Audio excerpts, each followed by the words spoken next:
ఫిబ్రవరి 8వ తేదీన number 1 news channel contract ఉద్యోగుల ఆత్మీయ సమ్మేళనం అనేది ఏర్పాటు చేశారు.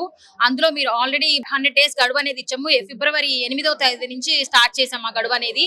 100 రోజులైతే ఇచ్చాము. అందులో ఆల్రెడీ 65 రోజులైతే అయిపోయినాయి. ఇంకా 35 రోజులైతే మిగిలిన్నాయి. ఈ 35 రోజుల్లో మీకు కనుక ఏ న్యాయం చేయకపోతే మీరు నెక్స్ట్ తదుపరి స్టెప్ ఏం తీసుకుంటారో చెప్పండి. నెంబర్ 1 ఛానల్ అయిన సుధాకర్ సార్కి ధన్యవాదాలు తెలియజేసుకుంటున్నా అండి.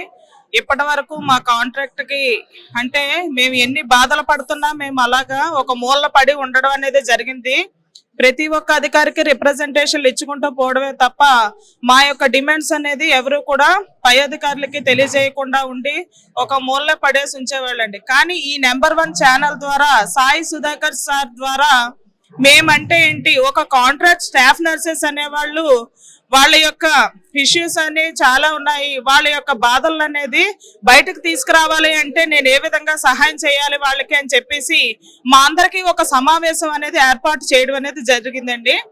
ఆ సమావేశంలోని మేము ప్రభుత్వాన్ని కొన్ని డేస్ అనేది వాళ్ళకి ఇచ్చాము. ఒక 100 డేస్ అనేది ఇచ్చి మా యొక్క డిమాండ్స్ అనేవి మీరు ఈ 100 డేస్ లోగా మీరు క్లియర్ చేయాలని చెప్పాము.